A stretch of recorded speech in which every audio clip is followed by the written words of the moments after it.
بسم اللہ الرحمن الرحیم۔ عزیز طلباء السلام علیکم۔ آج کے دن کا ٹاپک ہے پر احسان کی شہزادی۔ آج ہم لوگ اس کی ریڈنگ کریں گے اور مشکل الفاظ کے میننگ بتائے جائیں گے آپ کو۔ آپ لوگ اس لیکچر کو توجہ کے ساتھ سنیے گا اور مشکل الفاظ کے میننگ ذہن نشین کریں۔ سیدانی بی کا ایک وقت میں بڑا دورہ تھا۔ دورہ شہرت، کلے کی اچھی اچھی مغلانیاں ان کے سامنے کان پکڑتی تھی۔ مغلانیاں درجنیں، کان پکڑنا توبہ کرنا۔ محلات میں جہاں کوئی نیا جوڑا سلا، کسی نئی وضع کی ٹکائی کا کام ہوا، وضع شکل و صورت، ٹکائی کڑھائی اور یہ بلائی گئی شہر کی بیگمات میں بھی ان کے ہنر کی داغ تھی۔ ہنر، خوبی، داغ، روب سب انہیں آنکھوں پر بٹھاتے تھے، یعنی عزت کرتے تھے۔ آج پالکی چلی آ رہی ہے، پالکی ڈولی کہ بڑی سرکار نے بلایا ہے۔ کل ڈولی کھڑی ہوئی ہے کہ نواب سلطان جہاں بیگم نے یاد کیا۔ نہ رات کو فرصت، نہ دن کو چین، فرصت فراغت۔ صبح کہیں مہمان ہے تو شام کو کہیں، لیکن رہے نام سائیں کا، یعنی یہ محاورتاً بولا جاتا ہے، ہمیشہ نام اللہ تعالیٰ کا رہے گا۔ بڑھاپا آیا تو ہاتھ پاؤں نے جواب دے دیا، آنکھیں دھندلا گئیں، نظر کمزور ہونا۔ اب کوئی پوچھتا دنیا اور مطلب نہ رہا تو کیسی خاطرداری خدمت ہارے وقت کا کوئی ساتھی نہیں، ہارے وقت کا، برے وقت کا۔ بیچاری کو ٹکڑے کا سہارا دینے والا بھی کوئی نہیں تھا۔ ٹکڑے کا سہارا یعنی کھانے کا سہارا۔ جب بہت پریشان ہوئی تو پڑوس میں ایک میر صاحب رہتے تھے، پڑوس ہمسائے کو کہتے ہیں۔ ان کی بیوی نے انہیں ترس کھا کر اپنے پاس رکھ لیا، ترس رحم کھا کر۔ سنا ہے کہ یہ نہایت شریف گھرانے کی بیٹی تھی۔ مرہٹہ گردی میں ان کا خاندان تباہ ہو گیا۔ مرہٹہ گردی، مرہٹوں کا حملہ۔ برس دن کی بیاہی بیوہ ہوگی، برس دن اچھے دنوں کی بیاہی شادی شدہ بیوہ جس کا خاوند فوت ہو جائے۔ اس زمانے میں دوسری شادی کرنا بڑا عیب سمجھا جاتا تھا۔ مغلانی کا پیشہ اختیار کیا۔ مغلانی درزن، کپڑے سلائی کرنے والی کو کہتے ہیں، اور اپنی ہنرمندی کی بدولت رنڈاپا گزارا۔ رنڈاپا بیوہ کی زندگی۔ جوانی تو عزت و آبرو سے کٹ گئی، آبرو عزت۔ خوب کمایا، ہزاروں روپے انعام میں لیے، مگر رکھنا نہ جانا۔ دل کی حاتم سخی اور طبیعت کی نرم تھی۔ اور پرانے شریفوں میں ایک یہی عیب ہوتا ہے کہ وہ وقت کی قدر نہیں کرتے، خدا کی بے نیازی کو بھول جاتے ہیں۔ بے نیازی، بے پرواہی۔ بنے ہوئے زمانے میں بگڑنے کا خیال بھی نہیں آتا، بنے ہوئے زمانے میں، اچھے وقت میں۔ جانتے ہیں کہ یہی لہر بہر رہے گی، لہر بہر ٹھاٹھ باٹھ۔ سیدانی بھی جوانی بھر اس غلط فہمی کا شکار رہیں۔ بڑھاپے نے آن دبایا، بڑھاپا چھا جانا، طاقتیں دگا دے گئیں، دگا دھوکا تو آنکھیں کھلیں اور دوسروں کے سہارے پر زندگی کے اندھیرے دن پورے کرنے پڑے۔ میر صاحب نے گھر والے چھوٹے سے لے کر بڑے تک سب کے سب انتہا سے زیادہ خوش مزاج اور خدا ترس رحم دل۔ ہر ایک سیدانی بی کو خدا کا بھیجا ہوا مہمان سمجھ کر ان کے سامنے بچھا جاتا تھا۔ سیدانی بی 2-4 دن تو ذرا غمگین اور شرمندہ سے رہی، غمگین، غم زدہ۔ پھر ان کا بھی دل کھل گیا، دل کھلنا، دل خوش ہونا۔ اس طرح رہنے لگی جیسے اپنے کنبے میں ہاتھ کانپتے تھے۔ نگاہ موٹی ہو گئی، دھندلا نظر آنا۔ سوئی کا ناکہ مشکل سے سوچتا تھا، ناکہ سوراخ، لیکن ساری عمر محنت کر کے کھایا تھا، پرائی روٹی مفت کیسے کھا سکتی تھی۔ صبح نماز پڑھ کر بچوں کو لے بیٹھی، قرآن شریف پڑھاتی، نصیحتیں کیا کرتی۔ دوپہر کو سینہ پرونا، کاڑنا کڑھائی کا کام سکھاتی۔ شام ہوتی تو باورچی خانے میں جا کر کھانا پکانے کی ترکیبیں بتاتی۔ عشاء کی نماز سے فارغ ہو کر بڑے مزے کی کہانیاں سناتی۔ کہانیاں ایسی اچھی ہوتی کہ بڑے بھی آ جاتے۔ میر صاحب اور ان کی بیوی دونوں خوش تھے کہ سیدانی بی کو بچوں کی تربیت کے لیے خدا نے بھیج دیا۔ ایسی شریف، نماز روزہ کی پابند، ہنرمند، استانی صرف روٹیوں پر کہاں میسر آتی ہے۔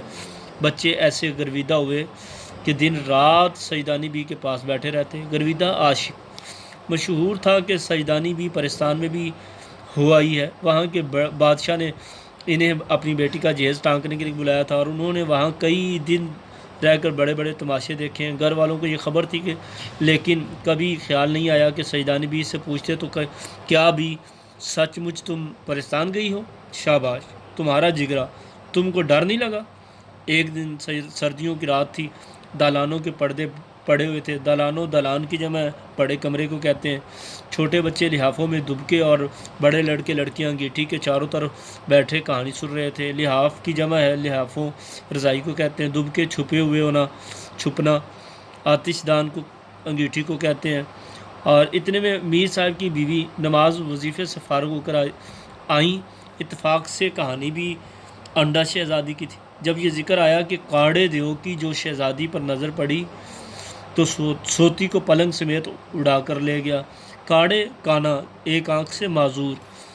کہنے لگی سیدانی بھی، یہ جو لوگ کہتے ہیں کہ تمہیں بھی پرستان کے بادشاہ کا کوئی آدمی پرستان لے گیا تھا اور تم وہاں سے بڑا انعام و کرام لائی تھی، کیا یہ سچ ہے؟ سیدانی: ہاں بیوی، ہے تو سچ، بلکہ کئی دفعہ جنوں اور پریوں نے مجھے بلایا ہے۔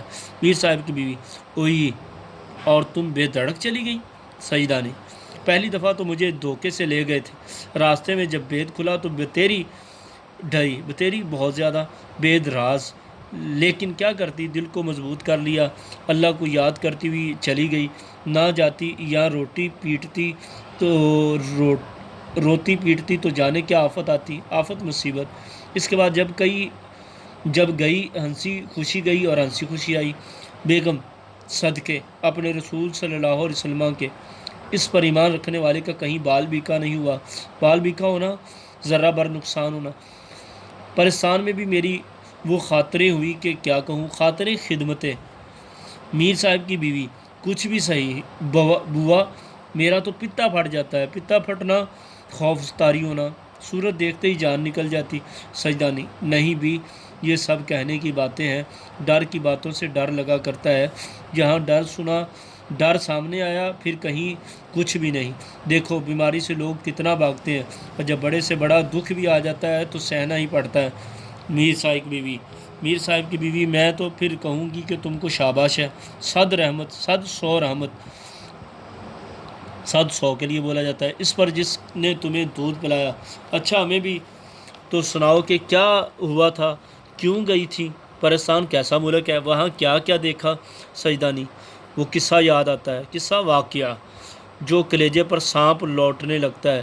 تو کلیجے پر سانپ لوٹنے سے مراد رشک سے بے قرار ہونا۔ پرستان کی شہزادی جس کے جوڑے ٹانکنے گئی تھی، بہت سر ہوئی، سر اصرار کرنا۔ دوسری پریوں نے بھی منتیں کی، منتیں التجائیں۔ سجدانی: اماں یہاں رہ جاؤ، دنیا میں اب تمہارا کون ہے؟ مگر میں نے ایک نہ مانے، مجھ بد نصیب کو تو اپنے جیسے انسانوں کی بے مروتیاں دیکھنی تھی۔ بے مروتیاں، بے لحاظیاں، یہ بے لحاظ، مروتیاں مروت کی جمع ہے۔ پرستان میں کیوں بس تھی؟ وہ تو اللہ نے تمہارے دل میں رحم ڈال دیا جو گور گڑے کا ٹھکانہ ہو گیا۔ گور گڑے کا ٹھکانہ ہونا، قبر کا ٹھکانہ، گور قبر کو کہتے ہیں، ورنہ تیرے میرے دروں کی ٹھوکریں کھاتی پھرتی۔ میر صاحب کی بیوی: سجدانی بھی، جب سب اللہ کے ہاتھ میں ہے، بندے میں کیا طاقت ہے کہ بھوکے کو دے یا پیٹ بھرے یا چھینے، پیٹ بھرے سے چھینے، ہر ایک اپنی تقدیر کا کھاتا ہے۔ ہماری کیا اصل حقیقت کہ کسی کے ساتھ سلوک کریں، وہ زبردستی ہم سے تمہاری خدمت کروا رہا ہے۔ سجدانی: خیر اب تم کو اپنی بیتی کہانی سناؤں۔ بیتی کہانی، زندگی کی کہانی۔ بیگم: یہ وہ دن تھے کہ نواب اعظم الدولہ بہادر کی اکلوتی بیٹی کے بیاہ کی تیاری ہو رہی تھی۔ مارا مار جوڑے سل رہے تھے، مارا مار جلدی۔ اول تو مجھے رات دن وہیں سے رہنا پڑا، کام ہلکا ہو گیا تو دن کو چلی جاتی اور شام کو اپنے گھر چلی جاتی۔ ایک روز جیسے بچے مکتب سے بھاگتے ہیں، میرا بھی جانے کو جی نہیں چاہا اور کئی جگہ سے بلاوے آئے، نہ گئی۔ شاید جمعہ تھا، کتنے ہی دن نہائے کو ہو گئے تھے، خوب نہائی، شام ہو گئی۔ اونٹ پلاؤ مجھے خوب باتا تھا، بہت پسند آنا۔ ماما سے بونٹ پلاؤ پکوایا، ماما ملازمہ، تھکی تھکائی لیٹی تھی، اتنے میں جٹ پٹا ہو گیا۔ جٹ پٹا شام کا وقت، پلاؤ دم پر تھا کہ باہر سے کسی نے آواز دی، سجدانی بھی کو سرکار نے یاد کیا ہے، پینس بیٹھی ہے۔ پینس ڈولی، جس طرح بیٹھی ہو اسی طرح فوراً چلی آؤ۔